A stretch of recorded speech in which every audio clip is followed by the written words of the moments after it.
Hey guys, what's good?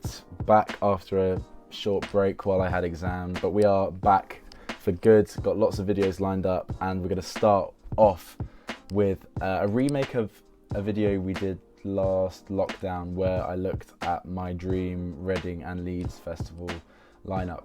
Now I got an email last week, like everyone who's on the mailing list does, asking who they wanted to see at next year's festival, and I thought, yeah, I can put 6 names down of people I want to see, and realistically they're not going to be on the lineup. So this is the lineup of my dreams if I could go to Reading and Leeds in 2021. But before we get into the video, please make sure you drop a like down below and hit subscribe to encourage me to make more videos like this. So kicking off with Friday. Now, we're going with the same format that Reading and Leeds is operating under at the moment, which means it's a slightly different orientation of the festival. You know, we haven't got Radio 1 NME stage that we usually would have. There's only the Lockup or Festival Republic. They don't have both of them. And of course, the 2 main stage thing is a huge change. So on the first stage, you know, I've tried to sort of group them together by sort of vibes of music, so you could realistically spend the whole day at one of the stages or on one side of the festival if you wanted to. So Frank Ocean headlining. I mean, the man hasn't released an album in years, but he has released some singles in the past year and a half or so, so I feel like he could definitely come and headline Reading and Leeds for us. And we've got Tyler the Creator and Doja Cat, you know, sort of similar vibes. I'm going for hip hop, but also sort of a more alternative hip hop crowd. And we've got Lil Nas X, No Name, Dominic Fike, Easy Life, Arlo Parks, and Brockhampton. You know, it's quite a good line. We've got a bit of a mixture of styles. We've got people like Easy Life and Arlo Parks who are sort of representing the UK indie side. Dominic Fike is just a whole mishmash of kind of US hip hop, alt pop. And then on the other stage, we're going for a more UK indie style. We've got Wolf Alice headlining, definitely deserve to headline. They got a new album out in June. And then Blossoms, Declan McKenna, definitely big enough to sub-headline. Then we've got Sports Team. I love Sports Team with a passion. They're epic. Definitely go and check them out if you've never listened to them before.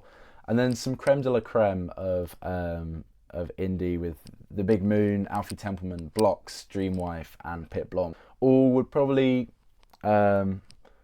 most likely play on smaller stages perhaps, or lower down on the main stage bill, but obviously we've got 2 main stages and we can really celebrate. Certainly UK indie. I think Pit Blom are from, I looked it up, and they're from the Netherlands. Then we've got the dance stage. Now dance stage, I feel like it's not going to be very orthodoxly dance music, if you get what I mean. So headlining the Streets, you know, classic. They could even headline Reading and Leeds, to be honest, but I thought they suited the dance stage, and I'm fitting in as many big bands as I like because it's my world. And then we got Mabel, The Manor, Oliver Tree, Harriet Jackson, Bad Boy Chiller, Crew, Sherelle, Flavor D, Nia Archives. Yeah, I'm particularly excited about Bad Boy Chiller Crew on that list because they have absolutely shot to sort of having a cult following. You know, they definitely deserve to be on that lineup. That would be sick. Then we've got the Lockup, and this kind of reflects like the rise in support and popularity of emo trap, emo hip hop. So we got Suicide Boys headlining. I love Suicide Boys. They make some great tunes, really dark, really sort of like metal influences in there, so definitely could headline. We've got Rico Nasty as well. Rico, like, not all of her stuff is particularly like punk trap or whatever, but she can be on that stage and she'd put on a killer set. So we then got City Morgue, UK trap metal star Scar Lords, always popular at Reading and Leeds. I remember one year, a few years ago, he did like 3 sets in one weekend. Insane. Icon for Hire. Then we've got Yonica, Spirit Box, and We Are Pigs to finish off that stage on the Friday. And then rounding off Friday with the one extra stage, headliner M Huncho. You know, I feel like Reading and Leeds, that one extra stage is going to move more and more towards drill, just because drill has overtaken grime, I think, as the dominant force in UK rap. M Huncho headlining Central C, obviously had a huge year, what with his tunes becoming hugely popular on TikTok. Flo Milli, same goes for her. I mean, Flo Milli is huge. I'd love to see her on that day. Definitely would draw in the similar crowds to like Tyler and Doja Cat and Lil Nas X. I think Parsaloo and Backroad G, also representing drill. And we've got Pounds, Shy Girl, Tia Karis, and Tiffany Calver and friends. Moving on to the Saturday then. So headline has got to be my man Skepta. You know, it's sort of, I think it's criminal that he hasn't headlined Reading and Leeds before. Slow Tie and Little Sims as the sub-headliners on that, you know, representing the UK on this stage a bit. For those, with those artists, you know, Slow Tie's had a big year. Little Sims is having a bigger and bigger year every single year. And we've got Heady One, Reggie Snow, Flo Hio, Jungle Pussy, and Ivorian Doll to round off that stage. Other stage, we've got Billie Eilish, Youngblood, Charlie XCX, Pale Waves, Rina Sawayama, Black Honey, Jade Bird, Big Pig. You know, Billie Eilish can definitely headline Reading and Leeds now. She's definitely big enough. She's already headlining US festivals like Austin City Limits, stuff like that. Youngblood, Charlie XCX are defo good enough to sub-headline Reading and Leeds now. So, you know, they put on huge shows. They put on great performances, and they're drawing big crowds as well. Dance stage on the Saturday now. I did wonder about where to put Young Lean, because I feel like Young Lean should do Reading and Leeds ASAP. But, you know, we've got other artists in there bringing up the hyperpop, because hyperpop is taking over electronic and alternative music. You know, it's becoming such a huge genre. What better artist to have representing hyperpop on there than 100 Gex? And also we've got Blade and Mekatok as well. Had a sensational album this year together, and I mean, like on that basis, Blade would do his own stuff as well. Maybe some Drain Gang stuff, who knows. Then Kenny Hoopla, Dorian Electra, Floating Points, Molly Collins, and Noisy all rounding off that dance stage. The pit then, Machine Gun Kelly. You know, I feel like Machine Gun Kelly fits in with some of the other artists we've got on here, like, you know, Youngblood, and Billie Eilish as well. And we've got Ashniko. Again, a huge fan of Ashniko. She's doing really awesome stuff in hip hop and hyperpop, sort of blending the two together, which is wicked. We've got Jade the Nightmare, Cleopatra, Squid, Nova Twins, Calva Louise, and Wargasm to round off the pit on the Saturday. And finally, the one extra stage for the Saturday. Now, we actually haven't had that many US rappers other than Machine Gun Kelly on this day. It's a pretty trapless day, to say the least, but you just wait until we see Sunday, because that's very trap heavy. We've got Jack Harlow headlining.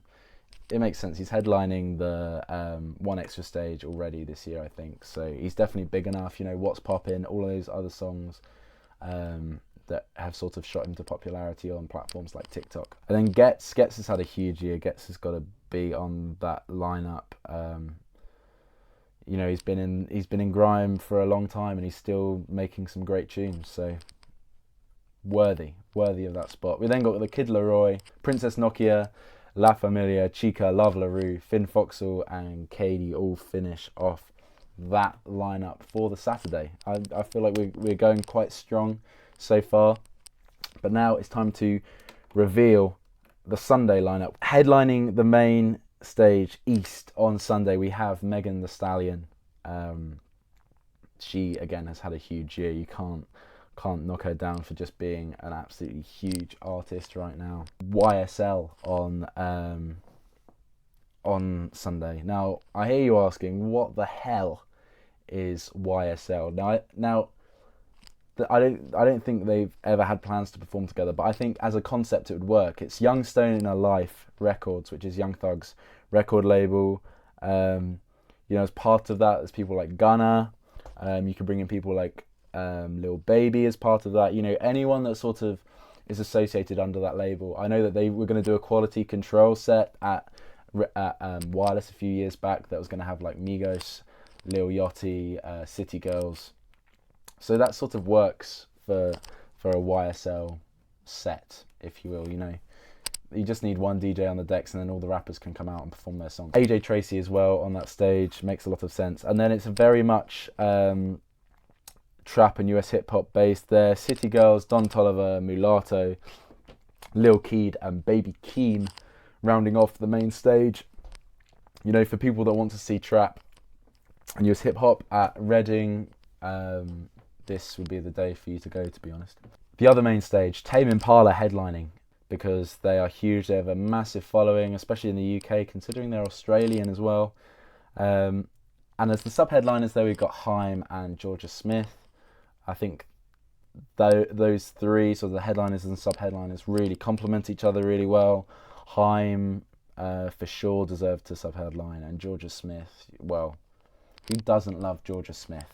And then finishing that off, it's a very sort of strong mix of UK indie, UK sort of R&B, UK punk. It's a very mixed bag for the rest of that day, but celebrating alternative music nonetheless. We've got Mahalia, we've also got Shame, who I love, top band, Goat Girl, Masterpiece. You know, Masterpiece is still relatively unknown, but he's definitely big enough to play in that slot on the main stage. And then the Aces, band I hadn't heard of before. Someone commented it on a TikTok call out post I had, recommended them. I think they're sick. They definitely work having Haim and Tame Impala on the lineup on that day. And then Sorry finishing it off, because Sorry are a great band, still relatively small, but could play main stage in my opinion. Dance stage on the Sunday is very much for the D&B heads out there. We've got Sub Focus back to back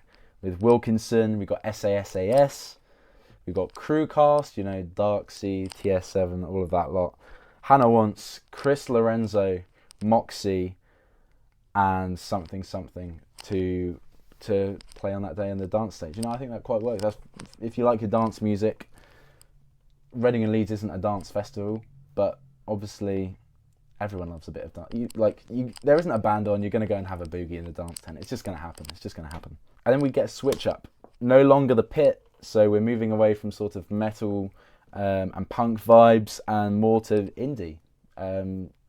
Festival Republic is always great for seeing small bands who are coming up. You know, I saw Lewis Capaldi on the Festival Republic stage a few years back at Reading and Leeds, and you know, you never know who you're going to see on that stage. They might be huge one day. They might be headlining Reading and Leeds. Who knows? So headlining that, I went for a joint headline because I couldn't decide, but Phoebe Bridgers and Bieber Doobie, they've become absolutely huge. Certainly Phoebe Bridgers. I think Phoebe Bridgers probably would deserve to play higher up on the lineup, but I know that Phoebe Bridgers was also slated to play that spot on the Festival Republic stage last year, I think, had it gone ahead. So, you know, I think that works quite well. Bieber Doobie as well, huge. And then we've got Hines, Porridge Radio, Snail Mail, The Reels, Courting, Dry Cleaning and Working Men's Club. That's quite a good day of indie music on that stage.